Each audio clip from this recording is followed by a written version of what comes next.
Hello friends, welcome to Sathya சமையல். இன்றைக்கி நம்ம என்ன பண்ணுறோம்னா கார்ன்ஃப்ளவர் மாவு வச்சு அல்வா பண்ணுறது எப்படின்னு பார்க்கலாம்.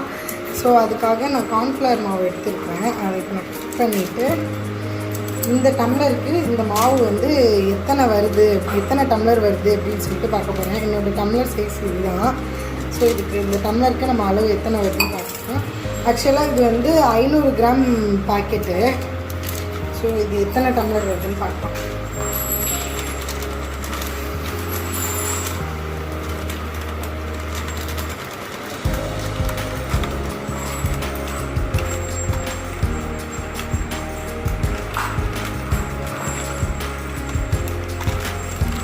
ஸோ ஒரு டம்ளர் கொஞ்சம் இதாக தான் போட்டிருக்கேன்.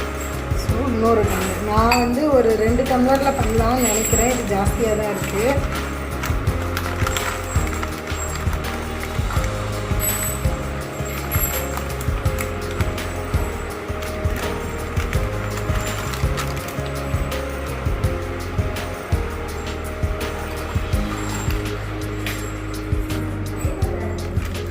இது நான் வந்து இந்த டம்ளருக்கு ஃபுல்லாக போடுறதுனால இன்னும் கொஞ்சம் போட்டுக்கிறேன். அவ்வளோதான். ஸோ இந்த டம்ளருக்கு நான் 2 டம்ளர் எடுத்திருக்கேன். இதே டம்ளர் அளவுக்கு வந்து நான் வந்து சர்க்கரை எடுக்க போகிறேன். சர்க்கரை வந்து எத்தனைனா இதில் வந்து நான் 2 டம்ளர் வந்து எடுத்துருக்கிறதுனால இதுக்கு வந்து 4 டம்ளர் சுகர் எடுக்க போகிறேன்.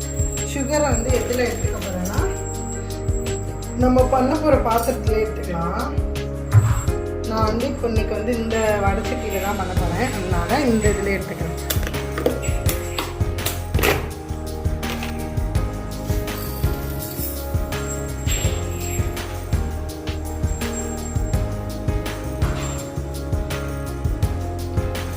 நல்லா இனிப்பாக வேணும்னா நீங்கள் வந்து 4 வந்து ஃபுல்லாக எடுத்துக்கலாம். இல்லை எனக்கு இனிப்பு வந்து கொஞ்சமாக போதும் அப்படின்னு சொன்னீங்கன்னா கொஞ்சம் கம்மியாகவே எடுத்துக்கோங்க. ஒரு 1/2 டம்ளர்.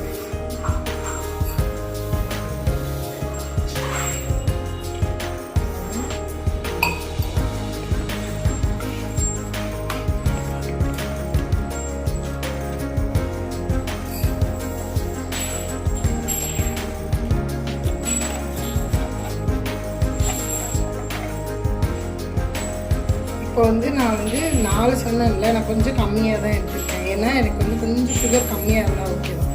அதனால் ஸோ இதில் நான் என்ன பண்ண போகிறேன் அப்படின்னா சர்க்கரை பாகு ரெடி பண்ணுறதுக்காக கொஞ்சம் தண்ணி ஊற்றி இதை வந்து அடுப்பில் வைக்க போகிறேன்.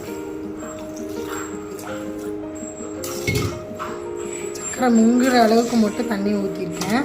இந்த சர்க்கரையை வந்து அடுப்பில் வைக்கலாம். இது வந்து சர்க்கரை பாகு வந்து நம்ம வந்து இந்த இதுக்கு குலாப் ஜாமுனுக்கு பண்ணுற மாதிரி அந்த கம்பி பதம் அதெல்லாம் தேவையில்லை. சர்க்கரை வந்து நல்லா கரைஞ்சி தண்ணியாக இருந்தால் போதும். ஸோ அந்த ஸ்டேஜ் வரைக்கும் நல்லா இது வந்து கொஞ்சம் கொதிக்க விட்டுக்கலாம். அதுக்கு முன்னாடி இங்கே வாங்க பார்க்கலாம்.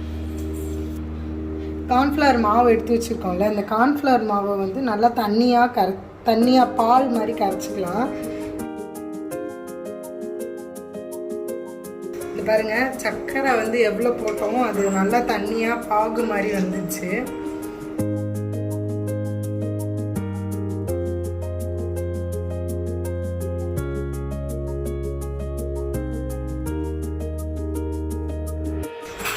ஸோ நல்லா சர்க்கரை கரைஞ்சிருச்சா, நல்லா கரைஞ்சிருச்சு. நம்ம அந்த தண்ணியாக வந்துச்சு. ஸோ இப்போ வந்து நம்ம வந்து இந்த ரெடி பண்ணி வச்சுருக்கேன் அந்த பாகை வந்து சேர்த்துக்கலாம். அதாவது இது என்ன பாவுன்னா கார்ன்ஃப்ளவர் மாவு. இந்த கார்ன்ஃப்ளவர் மாவு ஊற்றுறதுக்கு முன்னாடி அடியில் நல்லா உறைஞ்சிருக்கும். அதனால் நல்லா கிண்டி விட்டுட்டு கொஞ்சம் கொஞ்சமாக ஊற்றிக்கிட்டே அப்படியே கிண்டிகிட்டே இருக்கலாம். நல்லா கிண்டி வச்சு அப்படியே கொஞ்சம் கொஞ்சமாக சேர்த்துட்டே கிண்டிகிட்டே இருக்கலாம்.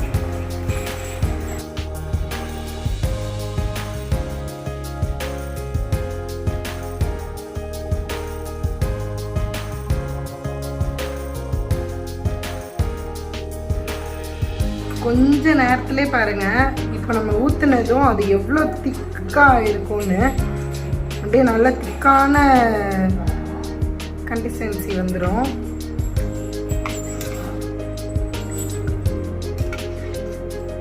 கொஞ்சம் சூடு ஏறட்டும்.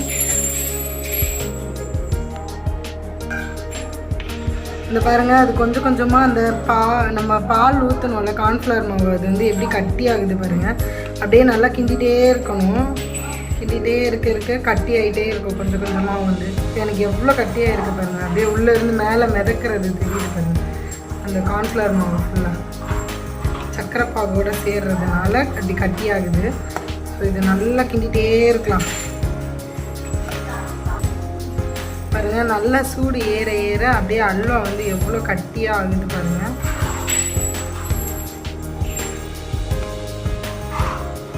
அப்படியே நல்லா கிண்டி விட்டுட்டே தான் இருக்கணும்.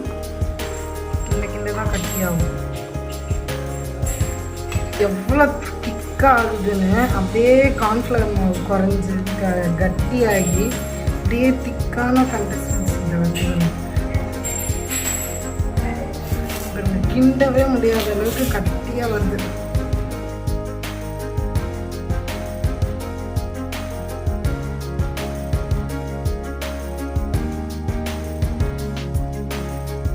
பாருங்க இப்படி வருது பாருங்க. எவ்வளோ திக்காக இருந்துச்சு. நம்ம எவ்வளோ தண்ணியாக ஊற்றணும், எவ்வளோ திக்காக வந்துச்சு பாருங்க. நான் இத்தனைக்கும் 2 டம்ளர் தான் போட்டேன். இதுவே 1/2 கிலோ அல்வா வந்துடும் போல. ஸோ இப்போ இந்த ஸ்டேஜில் வந்து நம்ம கொஞ்சம் கொஞ்சமாக நெய் ஆட் பண்ணிக்கலாம். கொஞ்சம் கொஞ்சமாக நெய் ஆட் பண்ணி கிண்டுனா ஈஸியாக இருக்கும். ஏன்னா நம்ம கிண்ட ஈஸியாக இருக்கும்.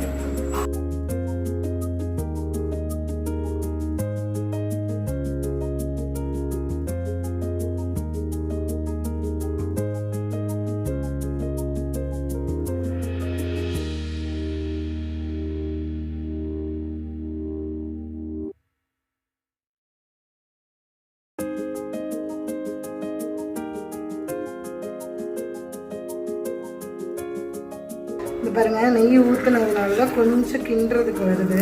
அப்படியே நெய் ஊற்ற தான் நம்மளுக்கு கொஞ்சம் கொஞ்சமாக இதாகும். என்னடா அல்வா வெள்ளை கலரில் இருக்குன்னு பார்க்காதீங்க. நான் வந்து இதில் வந்து கார்ன்ஃப்ளவர் மாவுன்றதுனால வெள்ளை கலரில் வருது. நம்ம வந்து இதுக்கு கொஞ்சம் ஃபுட் கலர் ஆட் பண்ணிக்கலாம். நம்ம அல்வாவில் ஊற்றின நெய் ஃபுல்லாக பாருங்கள் எப்படி குடிக்குது பாருங்கள். எவ்வளோ நெய் ஊற்றினேன், ஃபுல்லாக காலி ஆயிடுச்சு.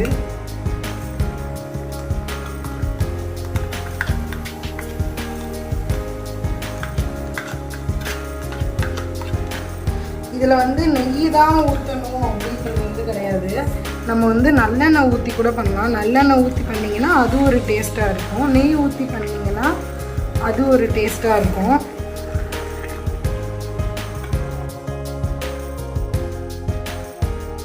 நெய் ஊற்றுனீங்கன்னா நெய்யோட வாசனை வந்து நல்லாயிருக்கும். நல்லெண்ணெய் ஊற்றுனீங்கன்னா நல்லெண்ணெயோட வாசனை நல்லாயிருக்கும். எண்ணெய்லாம் யூஸ் பண்ணுறீங்கன்னா செக்கு எண்ணெய் வாங்கி யூஸ் பண்ணி பாருங்கள். அதோட வாசனை வந்து நல்லா தெரியும்.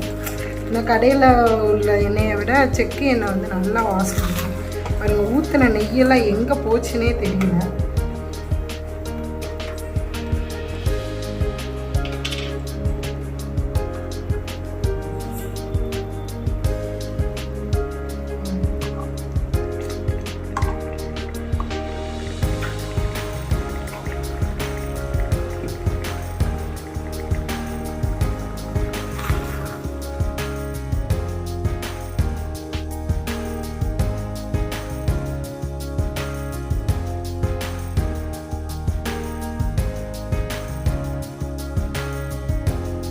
இந்த நெய் ஊற்றி முந்திரி பருப்பு வறுக்கிறதுக்காக வச்சுருக்கேன். ஏன்னா இதில் போட்டால் நல்லாயிருக்கும். என்கிட்ட வந்து முந்திரி இருக்கிறதுனால முந்திரி போடுறேன். நீங்கள் வந்து வேறு எதுவும் நட்ஸ் போடனா கூட போடுங்க, நல்லாயிருக்கும். இப்போ வந்து நல்ல திக்கான கன்சிஸ்டன்ஸ் வந்துச்சு. நான் இப்போ இதில் வந்து கொஞ்சமாக ஃபுட் கலர் வந்து தண்ணியில் கரைச்சி வச்சுருக்கேன். இது வந்து நான் என்ன ஃபுட் கலர்னு பார்த்தீங்கன்னா கேசரி பவுட்ரு தான், வேறெல்லாம் ஒன்றும் இல்லை. அது வந்து கொஞ்சம் தண்ணியில் கரைச்சி யூஸ் பண்ணுறேன்.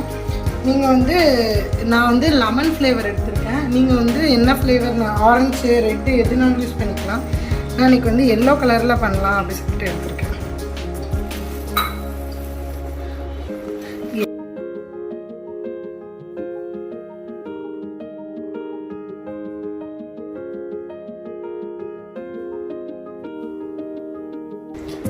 ஃபுட் கலர் வந்து ஆப்ஷனல் தான். உங்களுக்கு வேணும்னா யூஸ் பண்ணுங்கள், இல்லைன்னா விட்டுருங்க. ஒயிட்டாகவே இருந்தால் பரவாயில்ல அப்படின்னா யூஸ் பண்ணி போட்டுக்கோ. நெய் வந்து காஞ்சிச்சு. இப்போ வந்து நம்ம முந்திரி பருப்பு இதில் ஆட் பண்ணிக்கலாம். நான் வந்து நிறைய முந்திரி தான் போட்டிருக்கேன்.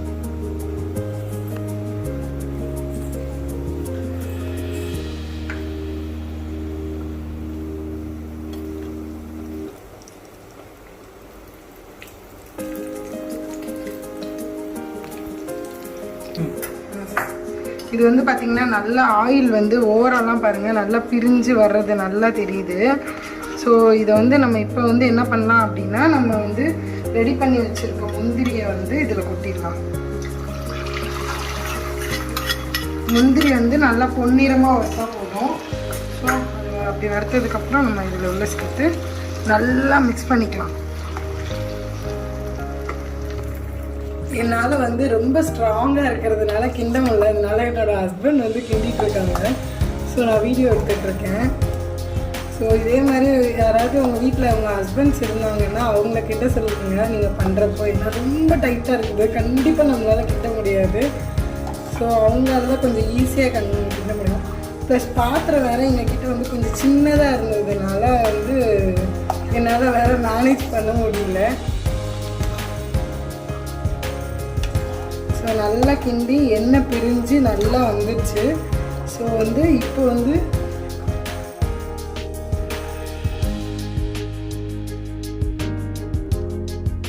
கிண்டி நல்லா ஸ்டேஜ் வந்து நல்லா கரெக்டான ஸ்டேஜில் வந்துடுச்சு. இப்போ வந்து இதை வந்து நம்ம ஒரு பாத்திரத்தில் வந்து மாற்றிக்கலாம். நல்லா எண்ணெய் பிரிஞ்சு நட்ஸ் எல்லாமே சேர்ந்துருச்சு. உங்கள்கிட்ட நீங்கள் பாதாம் முந்திரி எதுனா எல்லா நட்ஸுமே போட்டுக்கலாம். போட்டதுக்கப்புறம் நல்லா கிண்டியாச்சு. நல்லா கிண்டி எண்ணெய் பிரிஞ்சு நல்லா வந்துச்சு. ஸோ இப்போ வந்து நம்ம ஒரு பாத்திரத்துக்கு வந்து இதை மாற்றிக்கலாம். உங்ககிட்ட என்ன நட்ஸ் கிடைக்குதோ நீங்கள் வந்து போடலாம். நான் வந்து இன்னைக்கு முந்திரி மட்டும்தான் போட்டிருக்கேன்.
ஸோ இப்போ வந்து நாங்கள் அல்வா வந்து நல்லா கட்டி ஆயிடுச்சு. இப்போ வந்து நாங்கள் இதை கட் பண்ணி பார்க்கலாம் அப்படின்னு சொல்லிட்டு கட் பண்ணுறோம்.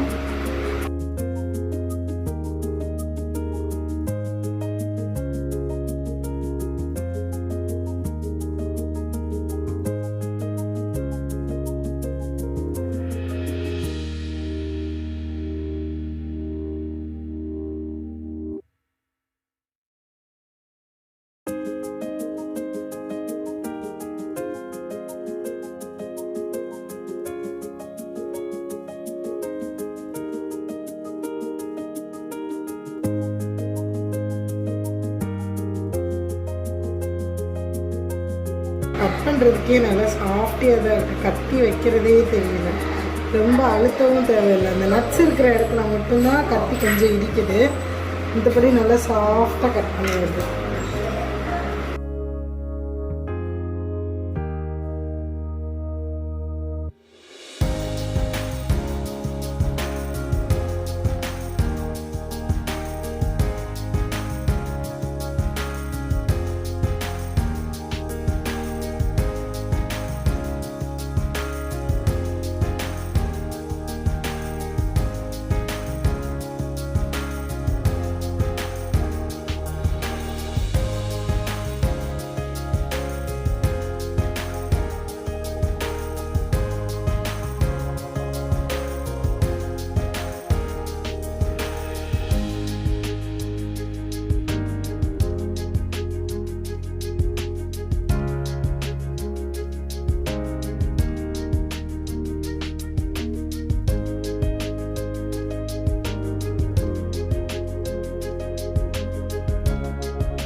பண்ணி எடுத்த அல்வா நல்லா ஸ்லைஸாக நல்லா சாஃப்டியாக வந்திருக்கு.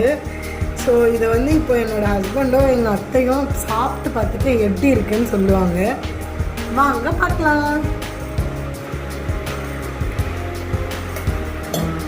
என் மருமக பண்ணியிருக்கிற அல்வா சூப்பராக இருக்குது. ஸ்லைஸாக பாருங்கள், அப்படியே வாயில் தொண்டையில் இறங்குனா அப்படியே இலகிடும்.